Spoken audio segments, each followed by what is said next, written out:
Hello guys, welcome to Aakash tutorial.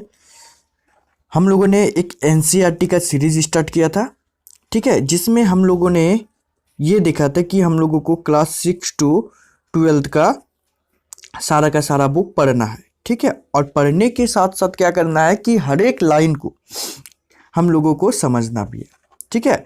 तो चलिए उसी एनसीईआरटी का सीरीज को आगे बढ़ाते हुए आज हम लोग क्लास 6 का हिस्ट्री में अध्याय 10 को देखेंगे, जो कि है हमारा नए साम्राज्य और राज्य, ठीक है। तो नए साम्राज्य और राज्य को हम लोग देखेंगे। तो उसमें हम लोगों का सबसे पहला टॉपिक जो है क्या बताती है, प्रशस्तियाँ, ठीक है, क्या बताती है प्रशस्तियाँ। चलिए देखते हैं हम लोग इसमें इस टॉपिक में हम लोगों को क्या दिया गया है, ठीक है। चलिए, तो आप लोगों को दिया गया है कि दरअसल अरविंद गुप्त वंश के प्रसिद्ध राजा समुद्रगुप्त की भूमिका अदा करने जा रहा था। समुद्रगुप्त के बारे में हमें इलाहाबाद में अशोक स्तंभ पर खुदे एक लंबे अभिलेख से पता चलता है। इसकी रचना समुद्रगुप्त के दरबार में कवि व मंत्री रहे हरिसेन द्वारा एक काव्य के रूप में की गई थी, ठीक है। यहाँ पर हम लोगों को बताया जा रहा है कि समुद्रगुप्त की भूमिका कौन अदा कर रहे थे, मतलब उनको निभा रहे थे, तो अरविंद, ठीक है। और समुद्रगुप्त के बारे में हमें जानकारी कहाँ से मिलती है, तो इलाहाबाद में अशोक स्तंभ पर, ठीक है। इलाहाबाद के अशोक स्तंभ से हम लोगों को इसकी जानकारी मिल रही है, क्योंकि समुद्रगुप्त के दरबार में रहने वाले कवि और मंत्री जिनका नाम था हरिसेन, उन्होंने क्या किया था कि इसको एक काव्य के रूप में उस पर, मतलब अशोक स्तंभ पर खुद कर रखे हुए थे, ठीक है। यह एक विशेष किस्म का अभिलेख है जिसे प्रशस्ति कहते हैं, ठीक है। इस प्रकार के अभिलेख को प्रशस्ति कहा जाता है। यह एक संस्कृत शब्द है जिसका अर्थ होता है प्रशंसा, ठीक है, प्रशंसा इसका अर्थ होता है। प्रशस्तियां लिखने का प्रचलन पहले भी था, जैसे तुमने अध्याय 9 में गौतमी पुत्र सत्यकर्मी की प्रशस्ति के बारे में पढ़ा। मैंने आप लोगों को इसके पहले वाला अध्याय में गौतमी पुत्र सत्यकर्मी के बारे में बताया था, ठीक है। इससे रिलेटेड एक मूवी भी है, आप लोगों को पता है, साउथ इंडिया का एक मूवी है, उसमें भी आप लोगों को इससे रिलेटेड बहुत सारी जानकारी मिल सकती है, ठीक है। लेकिन हम लोग एनसीईआरटी को ही देखेंगे। परंतु गुप्त काल में इनका महत्व और बढ़ गया, और गुप्त काल में क्या हुआ, इसका जो महत्व था वो और भी अधिक बढ़ गया। वैसे आप लोगों को यहाँ गुप्त काल में मतलब गुप्त वंश के समय, लेकिन ये सतकर्मी जो दिया हुआ है, तो ये सतकर्मी किस वंश से थे ये आपको कमेंट में बताना है, ठीक है। जो गौतमी पुत्र सतकर्मी है ये किस वंश से थे ये आप लोगों को कमेंट करके बताना है। चलिए हम लोग समुद्रगुप्त की प्रशस्ति के बारे में देखेंगे। आओ देखिए समुद्रगुप्त की प्रशस्ति हमें क्या बताती है। कवि ने इसमें राजा की एक योद्धा, युद्धों को जीतने वाले राजा, विद्वान तथा एक उत्कृष्ट कवि के रूप में भरपूर प्रशंसा की है। यहाँ तक कि उसे ईश्वर के बराबर बताया गया है। प्रशस्ति में लंबे लंबे वाक्य दिए गए हैं, यहाँ वैसे ही एक वाक्य का अंश दिया गया है, ठीक है। यहाँ पर जो कवि थे उन्होंने क्या किया था कि समुद्रगुप्त को एक कवि के रूप में बताया था, एक राजा के रूप में बताया था, एक योद्धा के रूप में बताया था, और युद्ध को जीतने वाला राजा के रूप में भी इसको बताया गया था, ठीक है। और साथ ही साथ उसको विद्वान तथा उत्कृष्ट कवि के रूप में भरपूर प्रशंसा की गई थी, और उसका बहुत अधिक प्रशंसा भी किया गया था, ठीक है। तो उसी का एक अंश दिया गया है, नीचे आप लोग देख सकते हैं, ठीक है। तो कोई दिक्कत नहीं है, आप लोग देख लीजिएगा, वैसे स्क्रीनशॉट करके आप लोग इसको पढ़ सकते हैं, ठीक है। ठीक, इसको स्क्रीनशॉट करके आप लोग पढ़ लीजिएगा, वैसे छोटा है। आगे बढ़ते हैं। अगर तुम मानचित्र 7 को गौर से देखो तो पाओगे कि एक क्षेत्र में हरे रंग से रंगा गया है, ठीक है। चलिए देख लेते हैं मानचित्र 7 कहाँ है आपका। मानचित्र 7 ये रहा, देख सकते हैं आप लोग, ये वाला भाग जो है, ठीक, इसको हरे रंग से रंगा गया है, ये वाला यहाँ तक, ठीक है ना। तब इसके बारे में क्या कह रहा है, चलिए देख लेते हैं।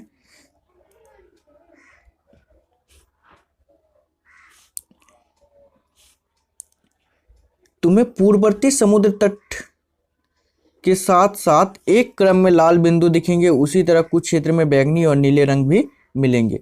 हाँ, ये तो है, बिल्कुल है, मानचित्र में आप लोग देख सकते हैं, ठीक है। देखिए, उस टाइम पाकिस्तान भी भारत का ही हिस्सा था, इसी के कारण इस प्रकार दिया गया आपको, ठीक है ना। चलिए अब पढ़ते हैं इसको लाइन बाय लाइन, क्या बताना चाह रहा है उसको हम लोग देखते हैं।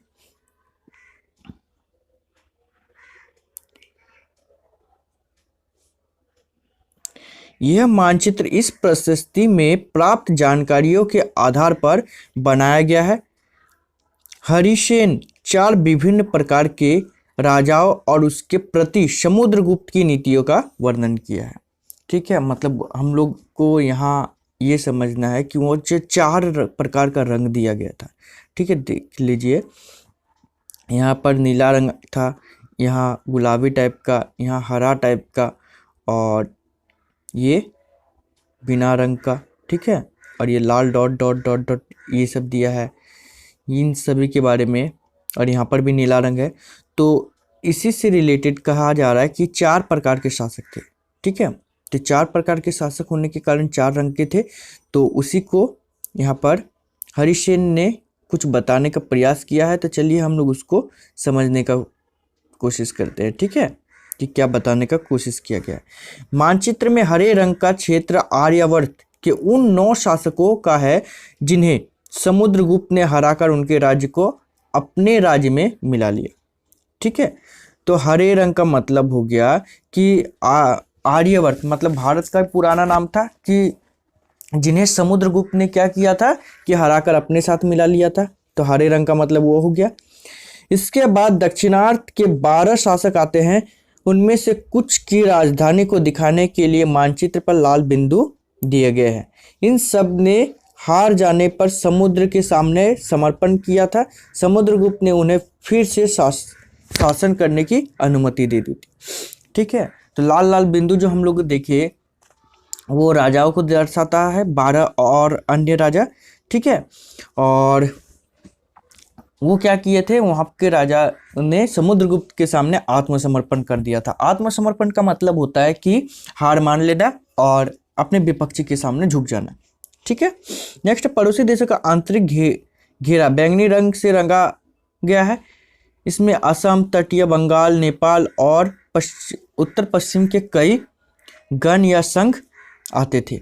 ये समुद्रगुप्त के लिए उपहार लाते थे, उनकी आज्ञाओं का पालन करते थे तथा उनके दरबार में उपस्थित हुआ करते थे, ठीक है। ये था उत्तर पश्चिम का। नेक्स्ट है कि बाह्य इलाकों के शासन जिन्हें नीले रंग से रंगा गया है, संभवतः कुषाण तथा शाक वंश के थे। इसमें श्रीलंका के शासक भी थे। उन्होंने समुद्रगुप्त की अधीनता स्वीकार की और अपने पुत्रियों का विवाह उससे किया। यहाँ पर श्रीलंका के जो शासक थे वे लोग भी मतलब हार स्वीकार कर लिए या समुद्रगुप्त के अधीन रहने का स्वीकार कर लिए, और उन्होंने क्या किया था कि अपने पुत्री का विवाह भी समुद्रगुप्त के साथ करवा दिया था।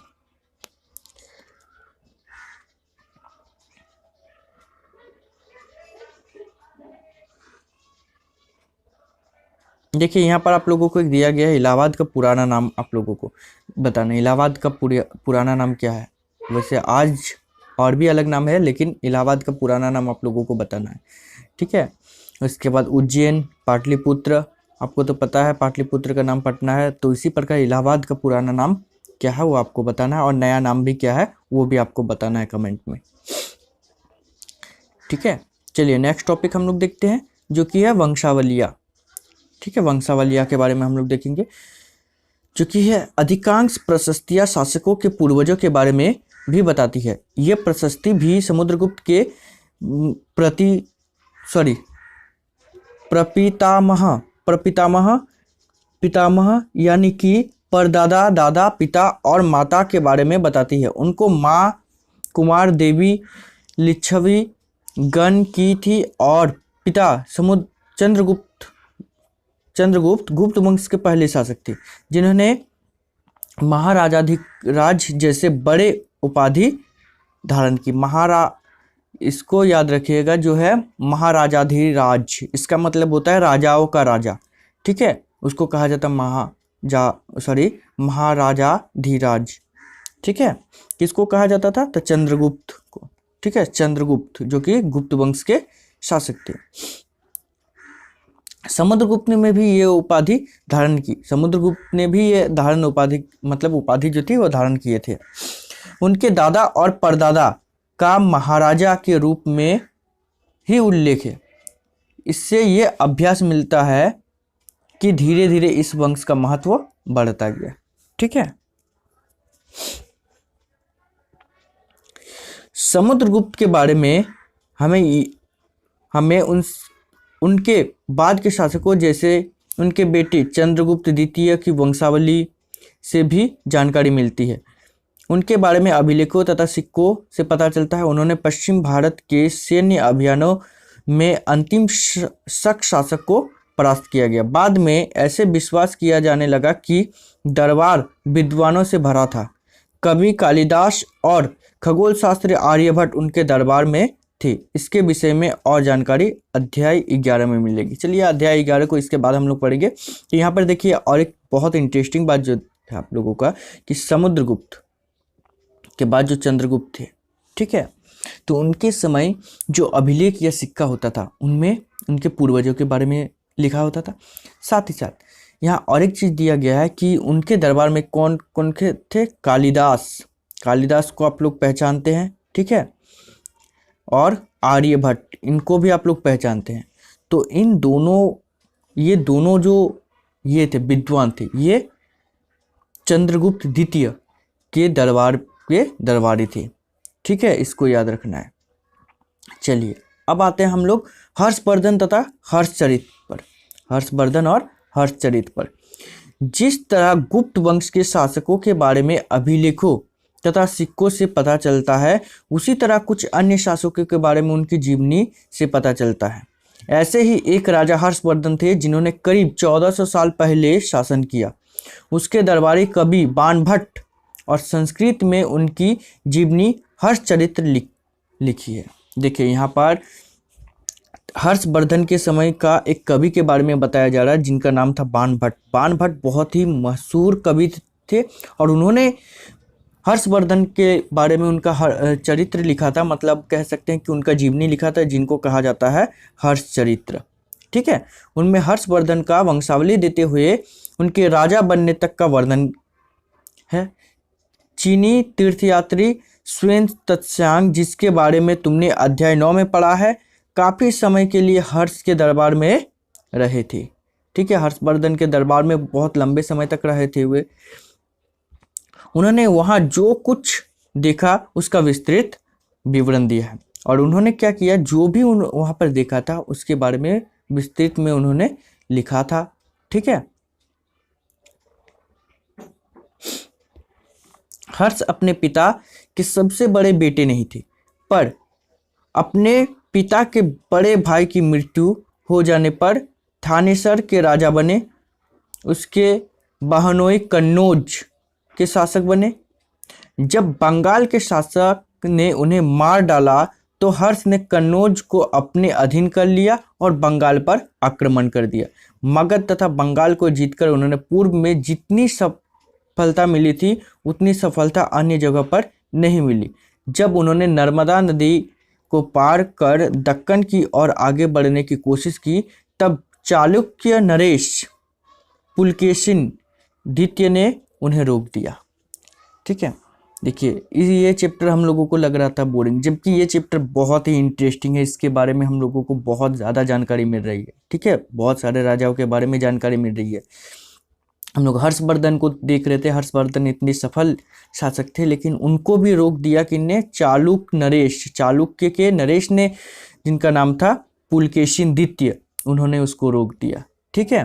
रोक दिया कहने का अर्थ ये है, हो सकता है कि उसको युद्ध में परास्त कर दिया या तो फिर उसको हारने पर विवश कर दिया। ठीक है, चलिए अब नेक्स्ट टॉपिक आते हैं हम लोग पल्लव, चालुक्य और पुलकेशिन द्वितीय की प्रशस्तियाँ। ठीक है, ये आप लोगों को पढ़ना है, ये भी इम्पोर्टेंट है बहुत ही। इस काल में पल्लव और चालुक्य दक्षिण भारत के सबसे महत्वपूर्ण राजवंश थे। पल्लवों का राज्य उनकी राजधानी कांचीपुरम के आसपास के क्षेत्र से लेकर कावेरी नदी के डेल्टा तक फैला था, जबकि चालुक्य का राज्य कृष्णा और तुंगभद्रा नदियों के बीच स्थित था। ठीक है, देखिए चालुक्य जो था वो दक्षिण भारत के राजा थे, पल्लव भी दक्षिण भारत के राजा थे। ठीक है, तो इनका यदि बात किया जाए तो चालुक्य की पल्लवों की यदि राजधानी थी कांचीपुरम, कांचीपुरम में उसकी राजधानी थी और उनका क्षेत्र जो था वो कावेरी नदी के डेल्टा तक फैला हुआ था। ठीक है, कावेरी नदी के डेल्टा तक फैला हुआ था। यदि चालुक्य का बात किया जाए तो उनका राज्य कृष्णा और तुंगभद्रा नदी के बीच स्थित था। चालुक्य की राजधानी ऐहोल थी। ठीक है, ऐहोल ये एक प्रमुख व्यापारिक केंद्र था। धीरे धीरे यह एक धार्मिक केंद्र में भी बन गया, जहां कई मंदिर थी। पल्लव और चालुक्य एक दूसरे की सीमाओं का आक्रमण करते थे। मुख्य रूप से राजधानियों को निशाना बनाया जाता था। ठीक है, एक दूसरे का मतलब कह सकते हैं कि दुश्मन टाइप का ही था, जो कि एक दूसरे के राजधानी पर निशाना बनाते थे। ठीक है, आक्रमण करते थे। पुलकेशिन द्वितीय सबसे प्रसिद्ध चालुक्य राजा थे। उनके बारे में हमें उनके दरबारी कवि रवि कीर्ति द्वारा रचित प्रशस्ति से पता चलता है। इसमें उनके पूर्वजों, खास तौर पर पिछली 4 पीढ़ियों के बारे में बताया गया है। पुलकेशिन द्वितीय को अपने चाचा से यह राज्य मिला था।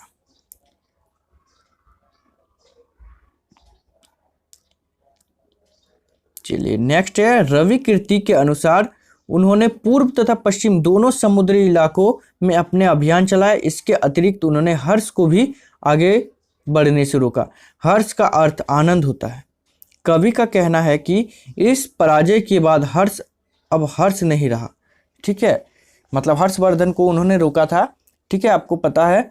तो इसी के कारण जो रवि कीर्ति थे, ठीक है, जो कि पुलकेश्वर कह सकते हैं हम लोग, तो रवि कीर्ति थे। उन्होंने कहा कि उन्होंने हर्ष को रोका था, हर्षवर्धन को रोका था, और इसी के कारण अब हर्ष नहीं रहा। पुलकेशिन द्वितीय ने पल्लव राजा के ऊपर भी आक्रमण किया। उन्होंने कांचीपुरम की दीवार के पीछे शरण लेनी पड़ी, और उसके बाद कांचीपुरम के दीवार के पीछे कहने का अर्थ यह है कि कांचीपुरम में ही उसको क्या करना पड़ा, कि शरण लेना पड़ा। पर चालुक्यों की विजय अल्पकालीन थी। लड़ाई के दोनों वंश दुर्बल होते गए। पल्लवों और चालुक्यों को अनंत राष्ट्रकूट तथा चोल वंश ने समाप्त कर दिया। इसके बारे में तुम कक्षा 7 में पढ़ोगे। ठीक है, कक्षा 7 में ये बहुत डिटेल में दिया गया है। ठीक है, बहुत ही ज़्यादा डिटेल में, तो उसमें हम लोग देखेंगे बहुत अच्छे से। ठीक, नेक्स्ट है, इन राज्यों का प्रशासन कैसे चलता था। पहले के राजाओं की तरह इन राजाओं के लिए भूमिकर सबसे महत्वपूर्ण बना। ठीक है, भूमिकर सबसे महत्वपूर्ण बना। प्रशासन की प्राथमिक इकाई गांव होते थे, लेकिन धीरे धीरे कई नए बदलाव आए। राजाओं ने आर्थिक, सामाजिक, राजनीति या सैन्य शक्ति रखने वाले लोगों का समर्थन जुटाने के लिए कई कदम उठाए। उदाहरण के तौर पर क्या क्या कदम उठाए थे, चलिए हम लोग देख लेते हैं इसको। ठीक है, कुछ महत्वपूर्ण प्रशासकीय पद अनुवांशिक बन गए, अर्थात बेटे अपने पिता का पद पाते थे। जैसे कि कवि हरिसेन अपने पिता की तरह महादंड नायक अर्थात मुख्य न्याय अधिकारी थे। दूसरा आपका पॉइंट दिया गया, कभी कभी एक ही व्यक्ति कई पदों का कार्य करता था। जैसे कि हरिसेन एक महादंड नायक होने के साथ साथ कुमारामात्य अर्थात एक महत्वपूर्ण मंत्री तथा एक संधि विग्रहिक अर्थात युद्ध और शांति के विषय के भी मंत्री था। ठीक है, यहाँ पर कहा जा रहा है कि एक ही व्यक्ति जो होता था वो कई पद के हो सकते थे। ठीक है, जैसे कि यहाँ पर हरिसेन के बारे में दिया गया है। ठीक है, नेक्स्ट है संभवतः वहाँ के स्थानीय प्रशासन में मुख्य व्यक्तियों का बहुत बोलबाला था। इनमें नगर श्रेष्ठी यानी मुख्य बैंकर या शहर का व्यापारी, सार्थवाह यानी व्यापारियों के काफिले का नेता, प्रथम कुलिक अर्थात मुख्य शिल्पकार तथा काशिय यानी लिपिकों के प्रधान जैसे लोग थे।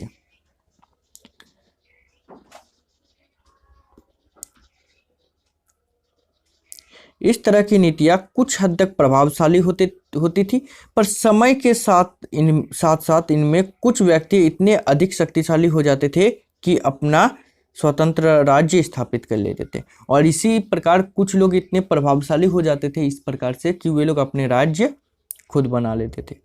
ठीक है, नेक्स्ट आपका नए प्रकार की सेना। ठीक है, नए प्रकार की सेना के बारे में देखते हैं। कुछ राजा अभी भी पुराने राजाओं की तरह एक सुसंगठित सेना रखते थे, जिसमें हाथी, रथ, घुड़सवार और पैदल सिपाही होते थे। पर इनके साथ साथ कुछ सेना नायक भी होते थे जो आवश्यकता पड़ने पर राजाओं को सैनिक सहायता दिया करते थे। ठीक है, कुछ सेना नायक ऐसे होते थे जिनके पास खुद का भी मतलब सेना होते थे और वो आवश्यकता पड़ने पर राजा को सैनिक की सहायता दिया करते थे। ठीक है, सेना नायकों को कोई नियमित वेतन नहीं दिया जाता था, बदले में इसमें कुछ को भूदान दिया जाता था। दी गई भूमि से ये कर वसूलते थे, जिससे वे सेना तथा घोड़ों को देखभाल करते थे तथा साथ ही वे इससे युद्ध के लिए हथियार जुटाते थे। इस तरह से व्यक्ति सामंत कहलाते थे। इस तरह के व्यक्ति जो होते थे वो सामंत कहलाते थे। जहाँ कहीं भी शासक दुर्बल होते थे, ये सामंत स्वतंत्र होने की कोशिश करते थे। ठीक है, मतलब जब शासक कमजोर हो जाते थे तो वे क्या करते थे कि खुद को ही सेना नायक से शासक के रूप में परिवर्तन कर लेते थे। दक्षिण के राज्यों में सभाएं। पल्लवों के अभिलेखों में कई स्थानीय सभाओं की चर्चा की है। इनमें से एक था ब्राह्मण भूस्वामियों का संगठन, जिसे सभा कहते थे। ये सभाएं उप समितियों के जरिए सिंचाई, खेतीबाड़ी से जुड़े विभिन्न काम, सड़क निर्माण, स्थानीय मंदिरों की देखरेख आदि का काम करती थी। जिन इलाकों में भूस्वामी ब्राह्मण नहीं थे, वहाँ ऊर नामक ग्राम सभा के होने की बात कही गई है। ठीक है, ऊर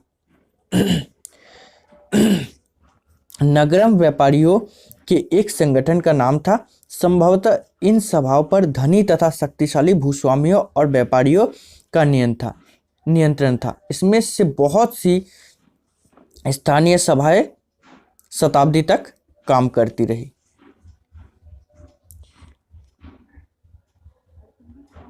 चलिए नेक्स्ट टॉपिक है उस जमाने के आम लोग। तो उस जमाने के आम लोग किस प्रकार थे उसको हम लोग देखेंगे। ठीक, जनसाधारण के जीवन की थोड़ी बहुत झलक हमें नाटकों तथा कुछ अन्य स्रोतों से मिलती है। चलो इससे कुछ उदाहरण देखते हैं। कालिदास अपने नाटकों में राज दरबार के जीवन के चित्रण के लिए प्रसिद्ध था। इन नाटकों में एक रोचक बात यह थी कि राजा और अधिकांश ब्राह्मणों को संस्कृत बोलते हुए दिखाया गया है, जबकि अन्य लोग तथा महिलाएं प्राकृतिक भाषा बोलते हुए दिखाए गए हैं। उनका सबसे प्रसिद्ध नाटक अभिज्ञान शकुंतला दुष्यंत नामक एक राजा और शकुंतला नाम की एक युवती प्रेम कहानी है।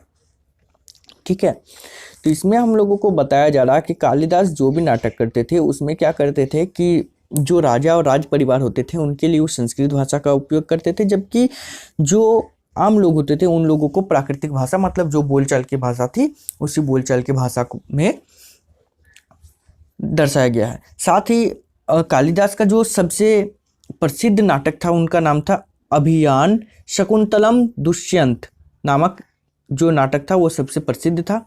ठीक है, जिसमें एक शकुंतला और शकुंतला